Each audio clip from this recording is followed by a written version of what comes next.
So if there's anyone who is triggered during this call, please call your closest or your local support system. We've put a few on the bottom of this screen that are local to Northern Ireland.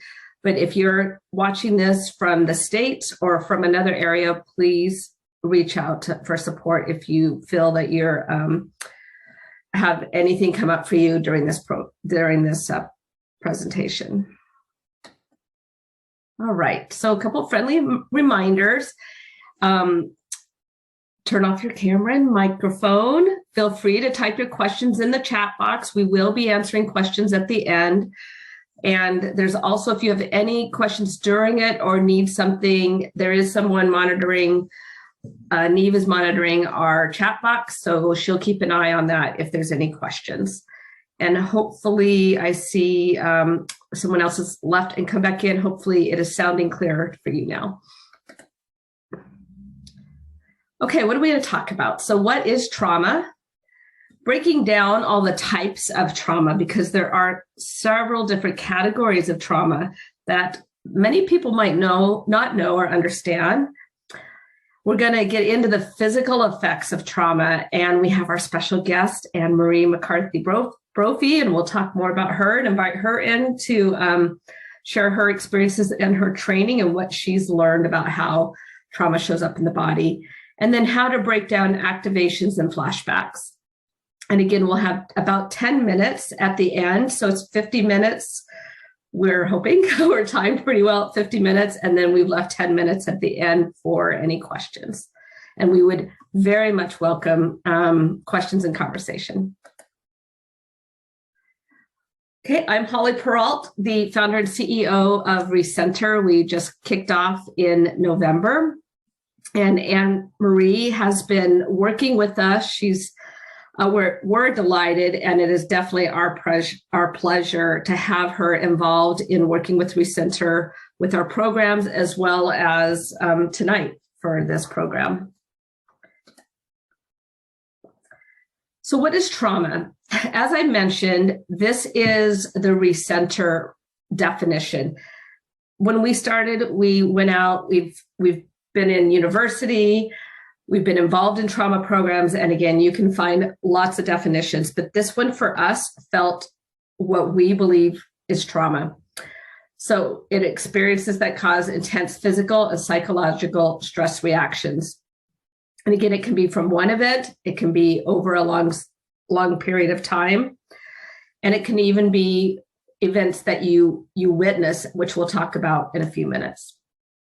This came from SAMHSA, which is out of the US, and is actually to support addiction, but their version of trauma has really sat well, and it's been out there since 2014.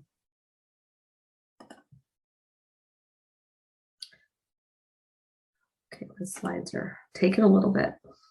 So some trauma fast facts. We actually started this, we figured we could have had a lot of facts about trauma, but what we thought we really wanted to put out there is, number one, whether we know it or not, we really all know someone who has experienced some sort of trauma. It could be ourselves, it could be a friend, maybe it's our parents and we don't know about that. It can be reoccurring, or it can be something that's happened once, as I mentioned before. It can occur at any age and to any gender or race, and people can be affected by trauma during or after the event. It may take a while before they are actually seeing some symptoms. And if there's no support provided, trauma can really affect someone for the rest of their life. And you may not even know until you're well into, like me, for example, and why I've started Recenter. I had childhood abuse. I did not know it was affecting my life until I was in my 40s. I actually thought I had escaped it, which is frightening and sad, actually, because if I think back now, had I only known, I might have gotten help earlier and lived, a more fruitful life or more fulfilling life, even with, including my family and my children. So it's really important that we know we can get support. And it could impact our functioning. It could impact our well-being And it could also impact us physically, which we're going to talk a lot about today. So I thought we'd just stop for just a second and take some reflection for about a minute. And think if you know anyone, if you just sit back and think about it, maybe it's someone that shows up a little different for you. Maybe it's someone at work that, they're hard to get along with and you're not sure why, and you've tried everything. Or maybe is it one of your parents? You've heard stories from your parents or maybe your grandparents. Could have they been affected by trauma? So just take a minute and reflect.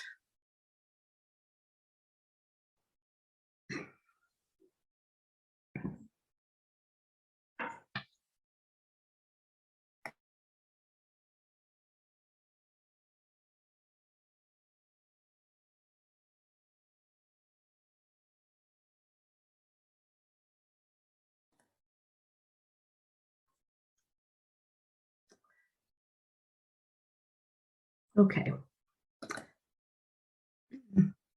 So one thing we're not going to talk a lot about right now is we're very aware there's a lot going on in the world. We're all coming out of COVID. What is happening in Ukraine? There's so much going on. We could have spent hours talking about trauma and how it affects so many different people. So we won't talk a lot about what's happening, but we want to make sure we're aware. I'm sure you're aware. Life circumstances can make trauma so much more common, and we're going to start seeing that for all these people coming out of Ukraine or even maybe leaving Russia, of what they've gone through just in the last few weeks.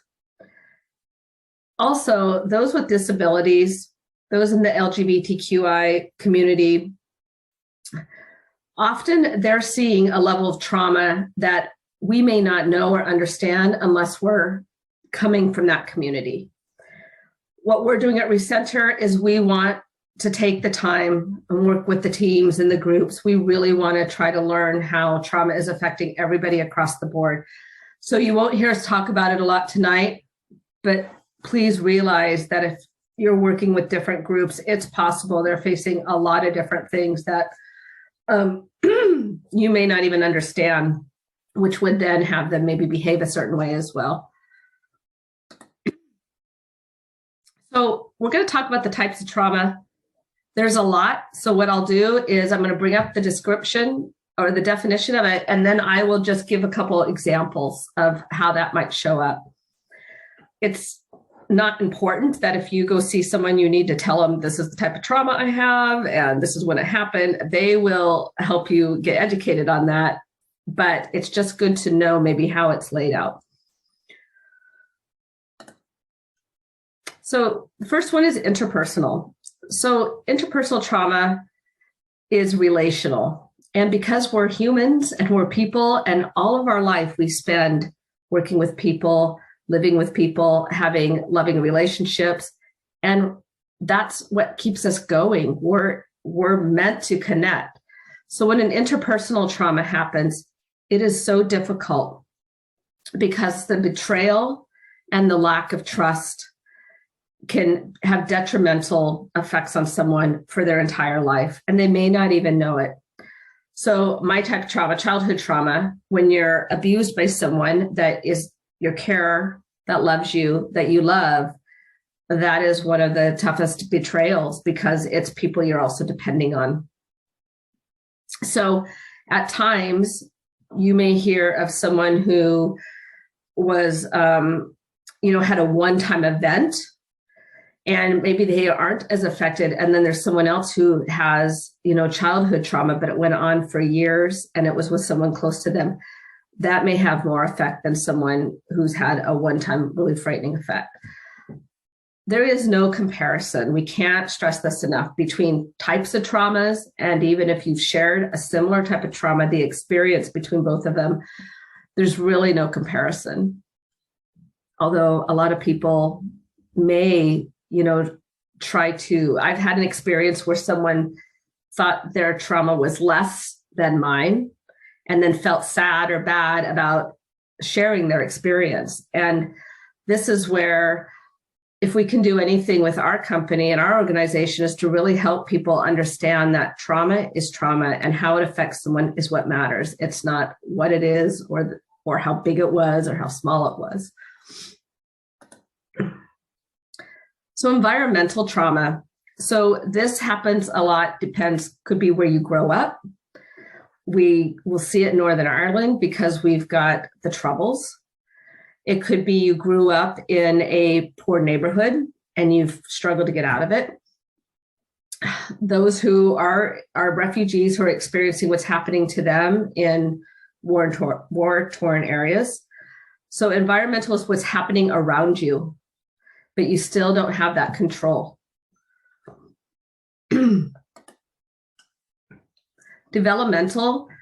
So I'm a new grandma as just of a couple days ago, very exciting, but our new baby was born in a traumatic experience. And it's interesting because I just had this conversation because it was an emergency C-section. And so all that goes around that. So trying to have the baby and then the emergency C-section and the OR, just all of these things that happen during the birth. That's an example, and it can be an example of developmental trauma. Another example could be those who are put into care immediately, and they don't get time to have that attachment to someone. And so developmental trauma will often happen early in life. But it's really when those important relationships are not there. It can also happen in womb when the mother's pregnant and they're having trauma. So if they're in a domestic violence situation or if they're taking drugs, there's lots of stuff that goes on before we're even born that can really affect us. Moral injury. So moral injury is, and I'm going to read this because I think it's really important that I get this one right. I wrote down the notes because what's interesting about moral injury is it challenges our deepest moral code. And the thing is, it's not just if something's done to us.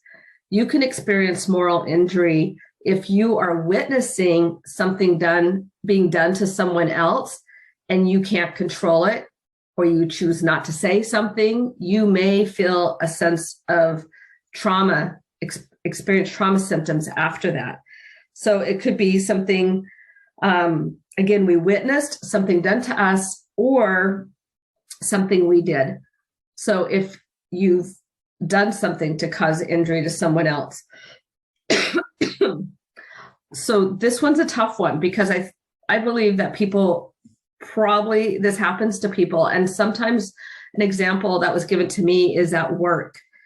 If you're watching someone being bullied at work, maybe even by a manager, and you know someone's not being treated fairly at work or differently at work, and you don't step up and say something, or you just feel very in control. If you did step up to say something, maybe you'd lose your job. That could be very traumatic to you as well. So generational, historical, this is an example of kind of like trauma where there are so many words. There's intergenerational, transgenerational. So I did some studying this morning to really figure out how is Recenter going to use these words. So here's what we've decided is generational trauma, because we believe this is so important to understand it. Generational, the example I'll give there is if you grow up in a household that's got a lot of dysfunction, maybe your father drinks a lot and is a screamer and sometimes, sorry, and it sometimes is physically abusive, and you do not get help or there's no break in cycle, then what will happen is it's very possible that then you will experience the same thing and you may do those same things because you didn't have any training, you didn't have any modeling of what to do differently. I'm going to have to get water. I apologize. I just went to grab my water. It's empty and I'm coughing. So give me one quick second.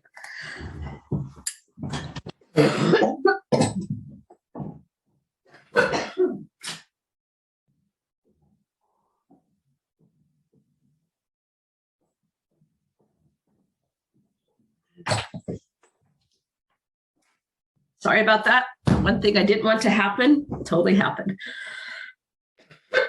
Okay. And I lost my last slide here. I think I hit it.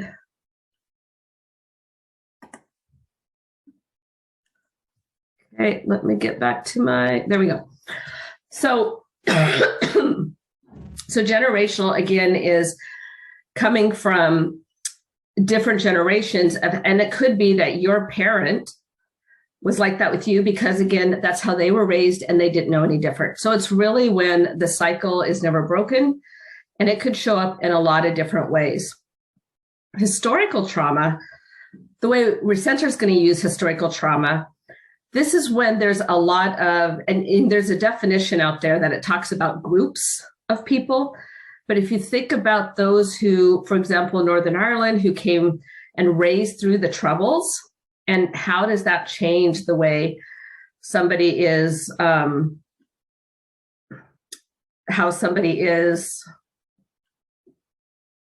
working, right? So how are they raised through the Troubles, and then does anything change? Other examples, if you've had multiple generations back who came through possibly war, right? They were in war, and then what did they learn and how did they raise their families? So what's really important is just asking questions and understanding, what does the generations behind me look like? Why do we act a certain way? And so this is something that Recenter focuses on quite a bit, is when we work with people, is having them really understand what's happened generations back, because it does help paint a picture. And sometimes it helps reduce shame of trauma when they can understand where things are coming from.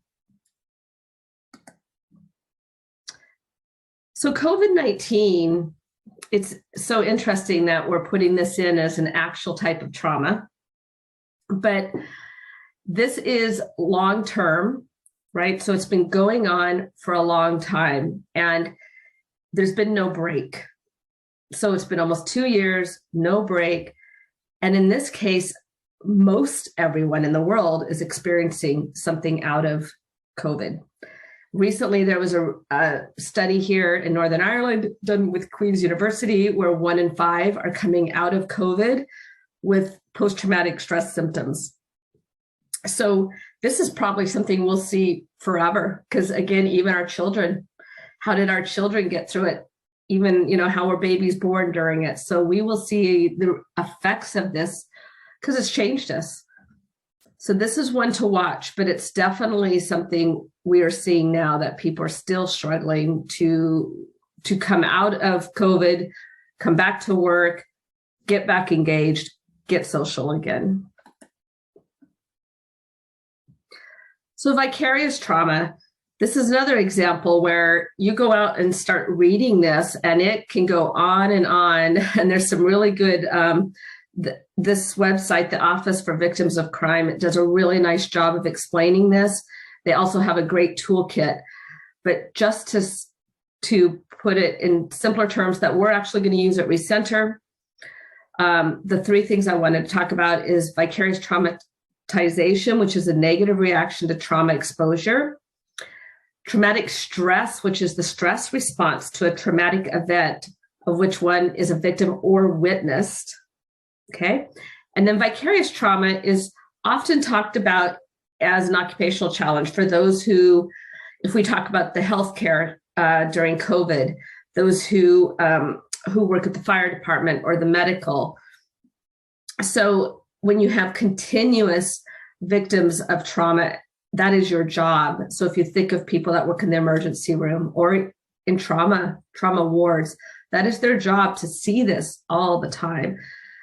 Therapists can be at risk as well. So the important part is having someone understand how to take care of themselves.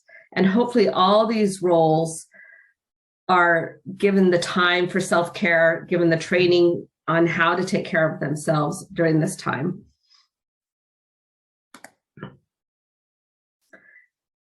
So now I want to introduce Anne Marie. She's going to hopefully, there she is. Hi. Thank you. I'm going to read just a little quick bio on Anne Marie, and you'll soon be just as impressed as we are. Not to put her on the spot. So Anne Marie McCarthy works as a humanistic and integrative psychotherapist in private practice, and she's actually in Dublin. She also is a trainer that delivers CPD courses on trauma. She previously worked for 20 years as a software engineer in the IT sector, which is probably why her and I get along so well, as we both came out of the same past life. Drawing from experience of over 15 years in psychotherapy, she works with a range of issues, including trauma, depression, addiction, grief, loss, relationship issues, psychosexual issues, stress, and illness. She specializes in working with all categories of trauma and completed a Master of Science with a DCU specializing in trauma. She's completed 3 years of somatic experiencing trauma training with the Somatic Experience and Training Institute, and will be or is a licensed practitioner. I think she is a licensed practitioner now, very closely to polyvagal. She is accredited with all the bodies, and she does have a strict code of ethics that she brings to all her work. So we are so excited to have her here because we have been able to witness Anne Marie in action at our intensive program and just helping build our program. She's been a wonderful educator to us and friend as well. So how are you, Anne Marie? Holly, that's a wonderful introduction. It's setting the standards there for me to live up to now, but yes. Okay, you'll be able to do that. So Anne Marie's really here we're going to have some slides and we'll have some conversation, but to really show us is how does trauma show up in the body? Examples I'll just give is, I waited 40 years to start working through my trauma, but it was still not until the last 5 years maybe that I heard that really cemented this for me is there's an interview with Lady Gaga and Oprah Winfrey 3 or 4 years. It was pre-COVID, so it might be 4 or 5 years now. And Lady Gaga talked about how she toured for years in so much pain. And it wasn't until she had a physical and mental breakdown, admitted for the first time that she had been raped repeatedly when she was 19, that she started actually seeing a relief in the pain. Is when she had no choice but to go to work on helping her with support with therapists and psychiatrists. And then her pain started to release. And it was very eye-opening. If you ever get a chance to watch that interview, it's a really heartfelt interview. And so interesting. So Anne Marie, tell us, why does our bodies respond this way to trauma? So I suppose just to lead into that, just to talk, as you mentioned, trauma, the definition of trauma, like when we go back to understanding what trauma is, initially it came out of basically the veterans coming back from war. And so it was very much seen as a very catastrophic event that caused trauma for people.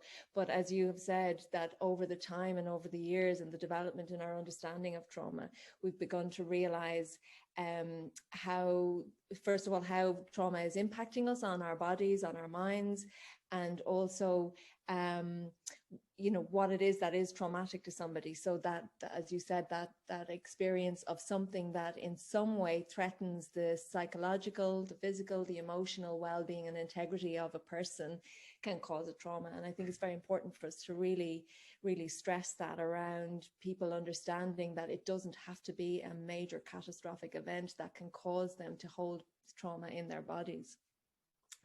And I suppose, so when we look at how does trauma show up in our bodies, very often, I suppose, when I'm working with clients don't come in, or people don't, as you mentioned, people don't realize that they're necessarily traumatized or that their bodies are holding trauma. So they come into therapy or they come onto programs. They're presenting maybe with issues with relationships, with depression, anxiety, they rarely will tell you, I've got this trauma and this is how it's showing up in my body. But through our work with these people, we start to, you know, when we start to ask the questions, we start to realize the experiences that they've been through. And so when we hold a lens of trauma to try and understand what might be happening to somebody, it really gives us an amazing, it's an amazing lens to try help understand what's happened to them. And so as we tease out, as we start to pay attention to the stories that they're telling us and the experiences that they have, and we start to understand then the symptoms that they're having. So, you know, as this slide shows that, you know, trauma can show up in very many different ways, in pains, in the head, in our stomach, in our muscles, blood pressure, this sense of hypervigilance. If you think of somebody who comes in with like an anxiety, hypervigilance is where we're on high alert all of the time, that we might not be able to settle down. And so that manifests as an anxiety. So somebody might tell you that they're anxious, but when we start to look through the lens of trauma, we might be realizing, well, actually, it might be that they have some trauma in their background and their bodies are in a very hypervigilant place. And we'll talk a little bit more about that from the polyvagal perspective, about what that hypervigilance is. There can be a feeling of exhaustion, nightmares, their heart racing and sweating. And, you know, they might be having responses to situations that seem to be bigger than what is required to the situation at hand. So they might be in work and that they're having these very strong, maybe irritable reactions, or maybe very aggressive reactions, or they're getting highly stressed to a situation that doesn't necessarily warrant that level of stress. And so they find that they start asking these questions about what's going on. And so then we look at that then from the lens of trauma, we can start to understand what's actually going on for them.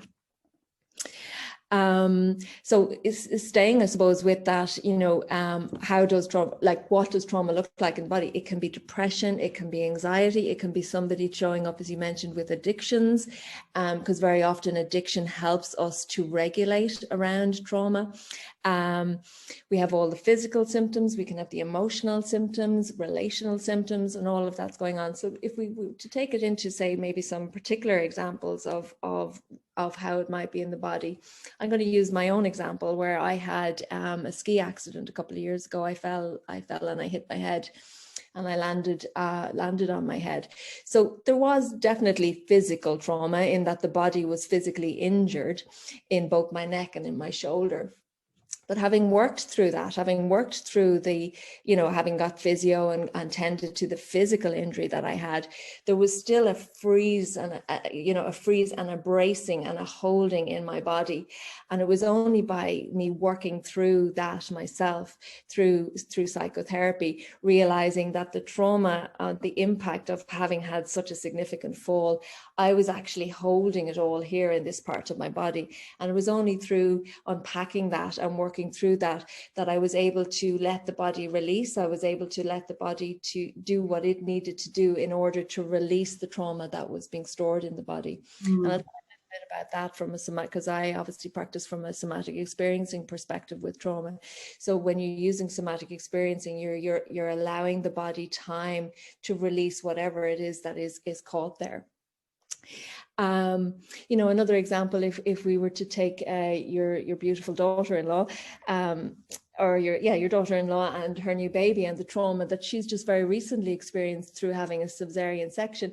You know, an example of this, and this isn't to say that this will happen to her, but an example of that might be that because the trauma is down in her belly, if she is to breathe down into her belly, she might actually, you know, to cope with that trauma, she might actually start breathing kind of shallowly, because to actually breathe down into the belly might actually bring her back to and remind her of something of that traumatic experience. And so, you know, if you take that just as an example, down the line, she might find that physically something's going on, that she's not being able to breathe, or anytime she takes a really big deep breath, this anxiety comes over her. How it might manifest, you know, if you were working with that, it could be linked back to, if we were to pay attention to what happened to her in the trauma of that cesarean section. And so you'd be working with that. But that's just an example of how something like that might show up. Yeah. Oh, sorry, go ahead. No, those are great, both very good examples. And I want to go to the next slide so we can also talk about some of the neurobiological effects. Very much so, like from the neurophysiological respect, I suppose, we as human beings were hardwired to detect danger. We're hardwired, we're innately wired for survival, and to detect change or danger. We're also hardwired to heal. So this is the amazing things about these bodies of ours, and the neurobiology, the physiology, all of it, the emotional stuff. It's we have this capacity to survive and to heal. So when we think of our survival, what's happening is that if we look at it again through the lens of, say, the polyvagal theory, we're looking at the nervous system, and we're looking at how the nervous system responds to a stimulus, or how it responds to a threat. And so we have these nervous systems, and if there is, say, a loud noise or a bang or something in the environment, our nervous system is going to orientate towards that noise or that loud bang. It's going to go through a process of ascertaining if there's a danger. If there is a danger, then the nervous system is going to have some sympathetic charge, and it's going to start responding, either going into the self-protection mechanisms, which will be fight, flight, and freeze. And so in that, what we understand from the polyvagal theory is that if fight and flight are not available to us, then we go into this process of dissociation. And so the impact of trauma on us is that when we have trauma stored in our body, what can often happen is that our capacity to regulate and to respond appropriately to a threat in the environment is often compromised. And so when we have past traumas, and particularly very early traumas, developmental trauma, but it doesn't necessarily just about developmental trauma, other traumas as well in our adult lives, we have this window of tolerance. It gets smaller and smaller. So this is where the hypervigilance comes in. We are living and operating on a higher level. So it takes an awful lot less to activate us into a fight, flight, and freeze response. And so that we can really, I suppose that's when you look at it from that perspective, the impact it's having on the neurobiology of the system is that we are spending an awful lot of energy in a very heightened state of hypervigilance. And that brings us on then to, I think it's on the next slide if you want to move on. Yeah, that brings us on to understanding why is it that a lot of these conditions seem to be correlated with people who have experienced trauma.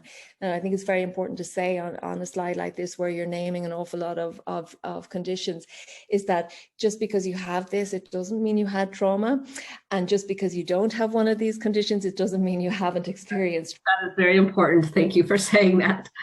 It's really important that one doesn't necessarily assume the other, but it is true to say that an awful lot of the neuroscience and the neuroimaging is helping us understand a lot more about why these conditions are associated with trauma. And so if you go back to the polyvagal theory and the activation on our nervous system, what's happening is that if you think about it, if I'm constantly on high alert, I'm really, really activated all of the time, and possibly because I'm too activated and I'm not fighting and I'm not flighting, that I'm carrying a dissociation. It's almost like a car. We have the brake being pressed and we have the accelerator on full blast. And if you think about that, the impact of that on the engine of a car, and that's what's happening in our bodies. There's an impact on our bodies when we're operating in a survival mode from our traumas. And the impact that has in the body can lead to chronic fatigue. It can lead to fibromyalgia, an awful lot of pain being experienced in the body. And again, if you go back into the understanding that kind of the neurobiology of it and the neuropsychology of it, it's that when we are in that state of activation and high alert, our nervous system is not getting a chance to come down into the state it needs to be in order to get restorative rest and in order to digest. So the body is constantly being compromised about being able to rest and digest. And we know that in order to heal, we have to have rest and digest. We have to be able to have the food and get the nourishment from food, and we need to get restorative rest. A lot of us can sleep a lot of us who have trauma, we sleep, but the sleep is not restorative rest. And so, you can see then how a lot of these various different types of conditions, that coming from that place of being in a high spend of energy in order to cope with and regulate in our traumas, the body then can show up with these other conditions. Yeah, there is a lot. And one of the ones when I was thinking back to the Lady Gaga interview, and even my mom had fibromyalgia. And some of those, right, are so frustrating because in that example of fibromyalgia, and sometimes chronic fatigue, there's no way to say you have it or where it came from. You just know you hurt. And then a lot of people are being told they're crazy, or they're not really, there's nothing wrong with them, but they're really suffering from a lot of pain. Absolutely, absolutely. And as as you're saying there, it is true. When we have gone through traumatic experiences, very often we either learn to minimize those experiences or we've normalized them. We just don't realize that they're traumatic. And particularly, say with childhood trauma and a lot of developmental trauma, our understanding of what's happened to us, we're too young to understand that. So we don't know. We just assume that's the way life was. We just assume that that's what happens to everybody. And so we don't even know that we have been through these very significant traumas, and yet our bodies are holding on to the impact of that trauma, coming on then into our adult lives, impacting our relationships, impacting our physical health, impacting our emotional health. Or we knew, in my case, I always knew, but I had no clue that this was having a physical effect on my body. Absolutely. Yeah. Yeah. For sure. So one example I thought we could walk through, and maybe I'll give you an example of what's happened to me recently, and maybe you could tell me what's happening with me physically. This should be fun. So get some free therapy as I'm on the phone with you. No. So one of the things that's so interesting to me is, along with my childhood stuff, I also had quite a bit of abandonment consistently for a long time, and several instances of it. I didn't really see it as an issue until I went into recovery at 40, and I was told, kind of one of those things, they told me what was wrong and told me, this is probably affecting you and you don't even know. Now, several years later, I'm an independent person. I can travel by myself. I can take care of myself. I have no issues with that. I can get lost and find my way. But if I'm in a store with somebody and I don't have my phone where I know I can contact them, I cannot let them out of my sight. And I literally start to feel it in my body. If they sneak to the next row, I can feel it immediately in my body. And as a grown woman, I know it's just in the next row, or it's a store. They're not leaving me out of the store. So there's no fear mentally that I'm thinking, oh, they're going to leave me out of the store. But my body is absolutely reacting. So I would love to get your perspective on what you think is happening there. It might be helpful for others who are experiencing those types of things. And would you be able to say what actually happens in your body? What would you notice is the biggest thing that happens in your body? So for me, I know fear sits right in my chest, and it is, and I can feel it talking about it right now. I can feel it. Actually, it's sitting there. It's starting to, so my chest gets tight and I get distracted for sure. I'm definitely distracted. And my chest usually gets really tight. So, one way to look at that is if we were looking at that through the lens of, say, somatic experiencing, if I was working with you, for example, around that, what we would be working with is we'd be slowing down, talking about what it is that you actually notice in your body. And if you think about it, say, for example, what it is that when that person goes out of your sight, you start to have a reaction. So if you look at it from the body perspective, visually you're no longer able to see the person. So you're experiencing the environment through your senses. You're experiencing the fact that this person is now gone out of sight, and something about the visual in that starts to create an impact on you in your body. And from your own trauma and from wherever that comes from, the body is starting to go into the sympathetic charge. So I can't see the person. That starts to create maybe some sense of a separation anxiety, or it might be that they've gone out of sight. And so if you think about it, even from a threat perspective, it is, this person is now not visible to me. And for some reason, that's having an impact on either your emotional or your physical integrity and the safety of either yourself or that other person. But what's happening is, because they're no longer in your sight, your body, your nervous system is having a sympathetic charge. And because of whatever it is that your trauma is, and you know, you'll understand that better than I will, just, you know, from that perspective, is that for some reason that is causing an activation for you that is telling you to respond to the situation in out of context, if that makes sense. Yeah. So your body is responding as if there is an actual threat in this moment. And that is exactly what trauma is. It's that we are responding to a situation or an environment above and beyond what is happening to us in that moment. Sorry, I should say that in the moment of being traumatized, our bodies are responding appropriately to the situation at hand. But when we have a consequence of trauma and trauma is stuck in our bodies, very often we're responding to a situation as if it was something in the past. And so for whatever reason for you, that person or whoever it is, it goes out of your sight, that activation causes you to start experiencing, you know, either fight or flight. So a part of you is activated and wants to then go and do something, either get them back into your vision, get them back beside you, so that you can bring some settling to your nervous system and come back out of activation. So I don't know what that sounds when I say that to you, in terms of, does that make sense? Or Well, the part that doesn't make sense, right, is it's not like I was left somewhere. Like the nature is what has been very confusing to me. It was a psychological leaving, not a nobody's left me in a park, well, that I know of. You know, no one left me in a store, I don't think, but it was the psychological leaving I've made a connection to. But actually what you just said, maybe there was something different I don't know about, because when you just made the connection of not being able to see, that was really good. That makes sense to me when you've just made that connection of the senses. Yeah. And I suppose that's the thing, isn't it? That, you know, we are sensate beings. So we experience our environments through all of our senses, our sight, our sense of smell, touch, our hearing, taste.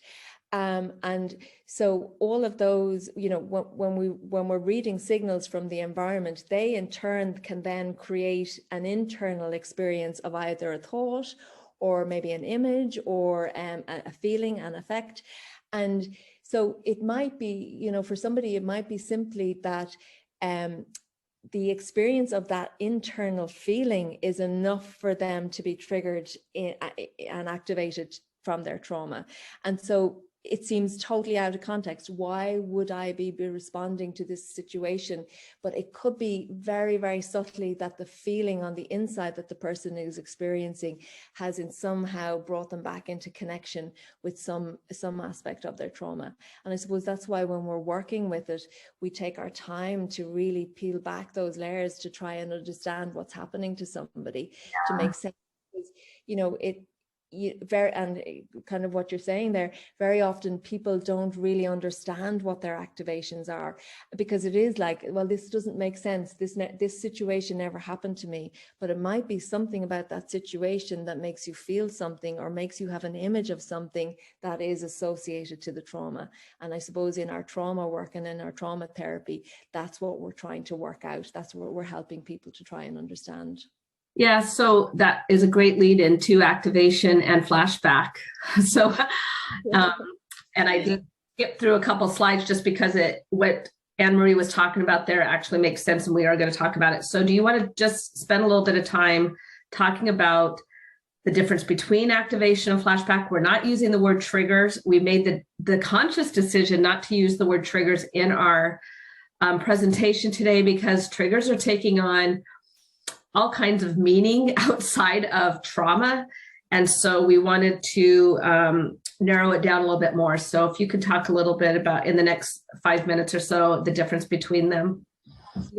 So for me, and again, I'm, as you know, I very much practice from the lens of somatic experiencing, paying attention to the polyvagal theory.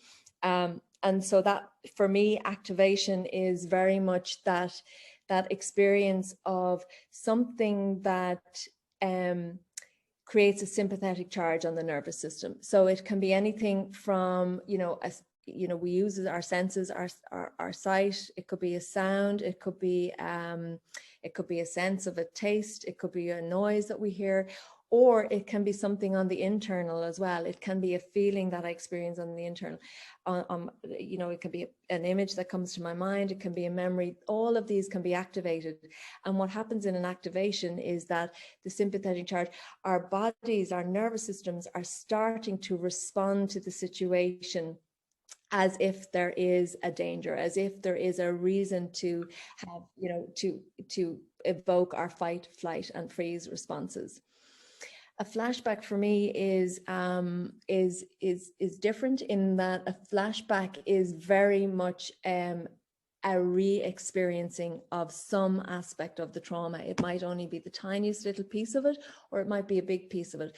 And very often in a flashback, it is experienced in the here and now. It is as if it is happening. Some aspect of the experience is happening in the moment.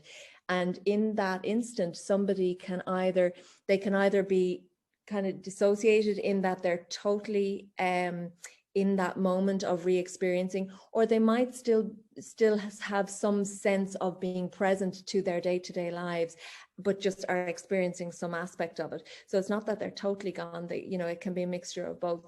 But if I was to use my own personal example, because oftentimes examples can help to really understand the difference between something.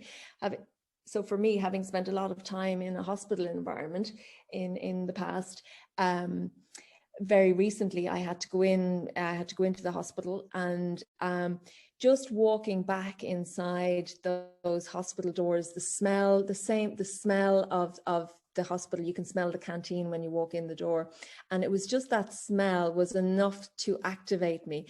So by being activated, I became irritable, I became really cranky. I noticed that I my palms were sweaty. I was activated. My nervous system was responding as if there was a danger present. Now, I didn't have a full-blown flashback. Of course, I had memories. I was able to think, okay, I remember being here before. So I was highly activated. I was definitely irritable, and I wasn't myself. Whereas if I take the example, say, of when I had the accident and when I was skiing, again, more recently, I had done some work on that in therapy. And I actually had a re-experiencing of the physical sensation of my head hitting the ground. And I can describe, it brought me back to the absolute memory of actually hitting the ground. And for me, the flashback, it was as if my brain was being shook inside my head. And so that is the experience of a flashback, because it felt as if it was happening in the moment, as opposed to an activation and kind of feeling irritable. So I think that's probably the best way of describing the difference between activations and flashbacks. Really good information. So good. So good. Thank you so much for that.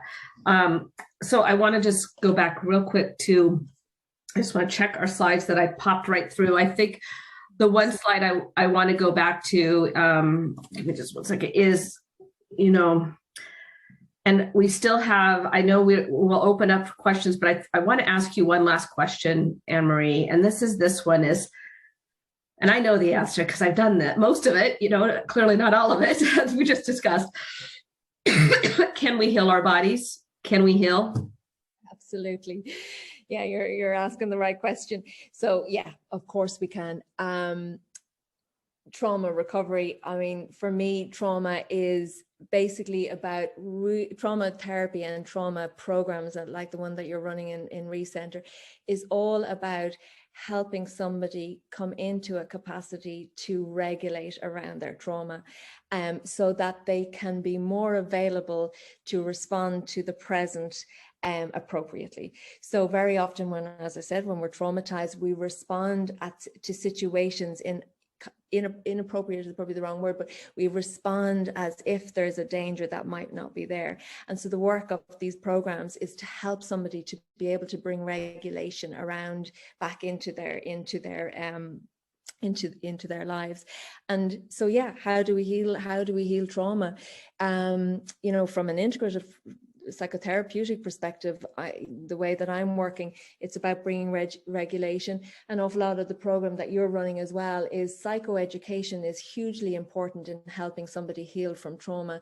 And I think that when you start to help somebody understand what's actually happening to them physically, emotionally, relationally, suddenly they get this understanding of what their bodies are doing and what emotionally how they're responding, what their activations are, maybe what the flashbacks that they're experiencing. The other thing about working to heal our bodies is very much, and you mentioned this earlier, particularly from a developmental trauma perspective, is attachment is a huge thing. So when we're working with people to heal their trauma, we're attuning to their experiencing, to what they've experienced. We're oftentimes validating their experiences. So when they've normalized something and they don't even realize that they've experienced trauma, we're validating that what they've been through has had a significant impact on them. Also in the witnessing perspective, when we're witnessing and listening to them telling their stories, even to be able to support people in being able to say the words of what has happened to them, brings a huge amount of relief to what they've gone through. And we might be the first people that have ever heard them tell this story. These might be the first time that they've ever spoken these words. And then I suppose we're very much then working, well, from my perspective as an integrative psychotherapist, I work with the SE lens, the somatic experiencing lens. So I'm really listening to somebody when they're telling me what's happened to them, telling me their stories. I'm listening both to the narrative of what the story is, but I'm also really paying attention to what the body is doing and what the body might be telling us about what has happened to them. And we can often see, when we look at that, we can see where the trauma is stuck. So it might be, as I was explaining for myself, stuck here in the shoulder and in the neck, or it might be for somebody stuck in the belly. And oftentimes when we work with that piece, then it might move on somewhere else. So there might be another part of the body then that has to release the trauma. And so we work with that through the SE lens. Oftentimes as well, when we're working with people around trauma to heal, is understanding their activations. So we really slow down, helping somebody understand what is activating them so that they can catch themselves. Because what we want to do is, very often when people are activated, is they go into dissociation. And so they're kind of living their lives as normal, but there's this internal dissociation going on. So what we want to do is help people to come out of that dissociation and come back into, again, being able to respond to the here and now appropriately to what's going on for them. And so, yeah, so working with that activation is to help them that window of tolerance, so they're not coasting on this really high level of hypervigilance all the time, that they're finding some ease in their nervous systems. And very often, and the work that you're doing with Recenter is we're helping them, we're modeling we're modeling a nervous system that's regulated. We as practitioners are holding that regulation and supporting somebody in understanding. And through, as you said, as you've done in the program with Recenter, is looking at all sorts of things like boundaries, like the inner critic. We're looking at the activations. We're looking at our fight, flight, freeze. And so in healing body, we always just take, we start small and keep working small, but take a small piece of the trauma and work through that. What we don't do is go straight a massive big experience. What we want to do is take little pieces, because regulate around little pieces. We can bring that regulation then when we have to work with the bigger pieces. Very good. And I will just explain if there's even other places, so people might just be like, "Ooh, I don't even know where to go get all that support." But even I just went to a 2-day workshop, and you mentioned nourishment and sleep. If you can just get away for a couple of days and get a good couple nights sleep and get good food in your belly and start to rest. It's amazing even how that has helped me over the last couple days. So, and I think we might have we really appreciate you being here. Feel free, this will be out on our website for others who want to purchase it. So if you found it valuable and thought others could listen to it, we're hoping it's really making it simpler for people to understand trauma and that there is help. That is probably the biggest message. We want everybody to know there is lots of help out there. So